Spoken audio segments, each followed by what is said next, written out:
This is Just Blaze. Young Guru. You are rocking with the best, and that is Hard Knock TV. All right. Turn my music.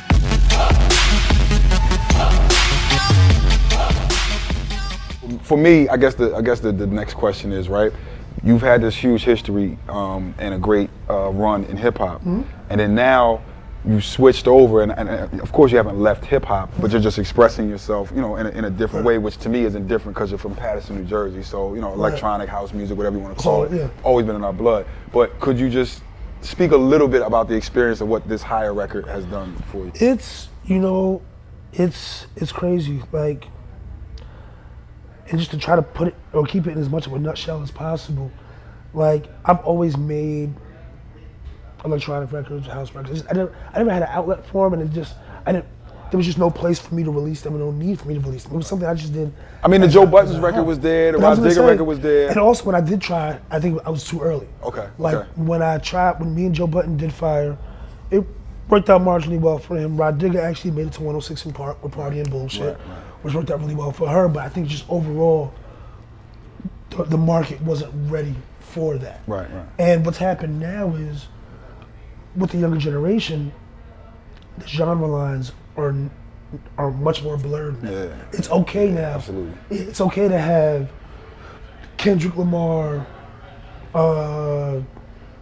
A-Track, and I don't know, like rock and roll music in your iPhone all at the same time. Like, back in I think in our formative years, it was I'm not speaking about us individually, but just the mindset. Hip hop heads. The mindset in general was beat diggers knew other music, but hip hop heads listen to hip hop. Yeah, you listen to hip hop, or you listen to reggae, or you listen to house music, or you listen to techno, and that was pretty much that. Like, now it's cool to listen to everything that's just good music. Right. So the all of a sudden now, I had this outlet to do other things. Do you see a fan base that doesn't know? They may know Just Blaze, the name, but that doesn't necessarily know the nooks and crannies of your hip hop that are now being introduced to you from this Higher record. And I think what's happened now is, I think with me and with Harry or with Bauer, it's had the same effect for both of us. Okay. You know what I mean? Because there are some people, like when we first started this tour, and there was some people who were like, I came to see you, I don't even know who this dude is. Right. You know what I mean? Right. Or vice versa. Like, but it's weird now, not to cut you off, it's weird now that y'all both have records that have crossed over. You with the Higher and him with the Harlem Shake has brought him to an audience that probably wouldn't have known of him before. That's the thing. Like, people are like, yo, who's Bauer? Right. I came to the show to see you. And then you have people who are, I think this is the tough part, is the balancing act. Okay. Because I haven't abandoned hip hop. I haven't left it at all. But when I'm like, I'll give you a perfect example. I'm in, did we play Miami? No, we played Orlando.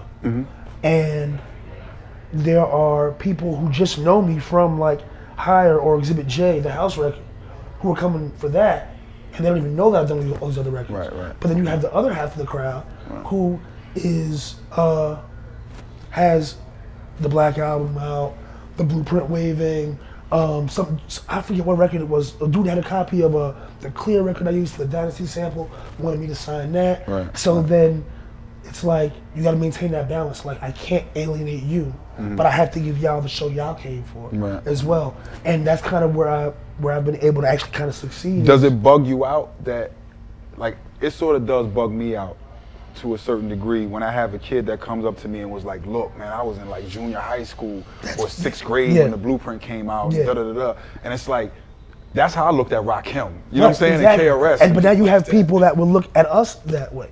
Like, people are like, yo, you're the soundtrack to my life. And I'm like, oh, I guess kind of makes sense, because you were probably 11 years old when that record came out. And you think about the time that you discovered music, you were probably somewhere between 6, 7 to 11, 12. You really start to identify and relate and understand.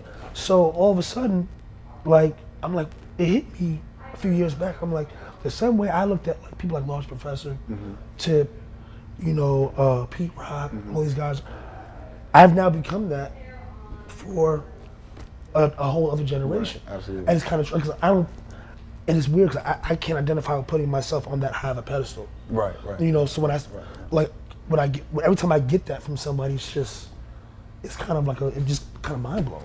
I think it's also too the embracing of, I don't think that generation understands that we like sit down and listen to everything and embrace that generation, whereas sometimes the older generation didn't embrace us necessarily when we changed the styles and the hip hop form. It was like, oh, hip hop's supposed to be this, right? And then now we have our generation kind of like taking a dump on the younger generation. So then it's like the dudes that do embrace it and go, look, I understand. I have a 16-year-old daughter. I know what's hot and what's, you know, or Jersey stay with a new dance or something like that. That's only the teenagers, you know? So it's like that embracing of the younger generation, I think too, helps propel. Oh, no, it definitely has. Like, you know, I got majority of my shows right now, it's maybe like 20% our age group, and then it's all just like 20, 21, 22, 23-year-old kids who, some of which know the history and the legacy, you know, but then sometimes they're just like, I just know that you're dope, you know, or my big brother used to tell me about you, and then I looked you up, and then I heard this record, you got this higher record and whatever. So it's like, it's just interesting to, and exciting to all of a sudden have crossed a whole new corner. And it's a corner that I've always wanted to cross, just it wasn't the right time. Like I've tried to do it in the past.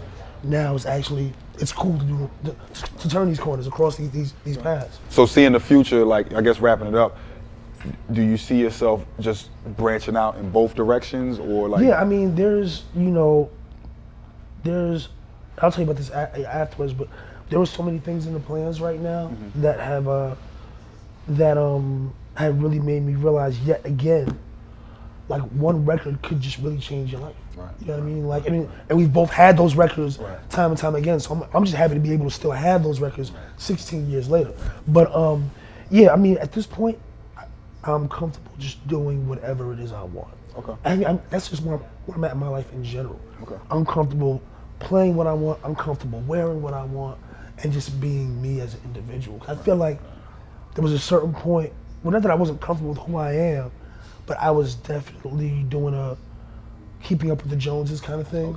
You know, you remember we definitely battled, and I wasted a lot of money on jerseys. Yeah, things like that. It's like, you know, like I have to have a fresher jersey than Dame, but meanwhile Dame's getting them for free from Mitchell and Ness because he's Dame Dash. I have to go pay $500 for it.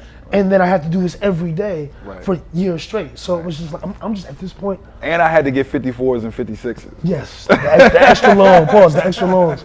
Yes, I mean, I'm cool and just comfortable and just doing whatever it is I want to do right now, with life-wise, musically, and just in everything in between. Dope. One of the biggest things that I think that I learned from you was I used to listen to a record, say this is a dope sample. I would sample the pieces that I wanted, then I would try to figure out what I'm going to do with those pieces. When I started watching you making records, I would see you listen to the record and then pause, and you would start doing this, and I figured out that you were actually constructing the record in your head before you sampled the parts. Like you figured out what you wanted to do first, then did it. Right? So then it was like one night, it was like super late at night, I think Jay had just recorded, and we were in that Blueprint weekend, you know, where we were just vibing out, and you had started working on a record, and me and Jay got done recording. I walked in the room, and the way you had the sample going, I was like, something's off about this, but I was adamant about it. I was like, just no, really. Like normally I would just sit down and watch you make a beat, but I was listening, I'm like, just no, really. This is like, it sounds off. Like, why are you doing? He's like, yo, Goo, just trust me. Trust me when it gets done. Right? So you got done with the beat the first way, and I'm like, oh, this dude is a genius, right? And I think Jay walked in, and he heard the beat, and he laid the rhyme that night. And just immediately, that's how fast we was doing them Blueprint joints. He laid the rhyme that night. And you worked on that record all night. I mean, I have never seen that. How many chops was 96. in that? 96. Oh, we're talking about Song Cry, by the way. The record ended up becoming Song Cry. Yeah, the record ended up becoming Song Cry, but it was like, it was in one form, just a basic form, just for like an MC to say the rhyme. And then the long intro and all the different changes came, so that by the time Jay came back the next day, it completely sounded like what's on the album is completely different than what he laid the rhyme to.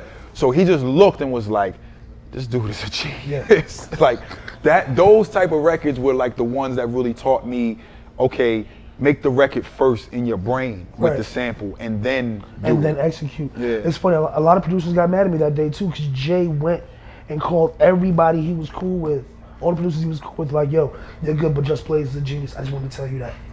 He did that to like 3 different dudes who I won't name. I named one of them once, I won't do it again.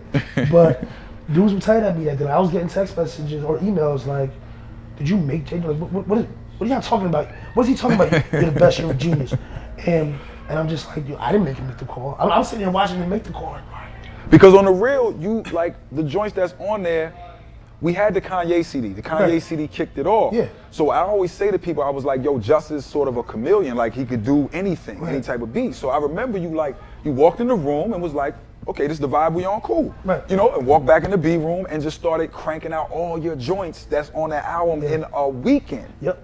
In a weekend. The only joint that pre-existed was Girls, Girls, Girls, which I had been holding for Ghostface. Wow, that would have been crazy. Yeah. Ghosts on Girls? The Pro Tools session was called Ghostfacer. Wow. And I remember when I first started the first version of You Don't Know, Busta happened to come by and was like, I need this. Let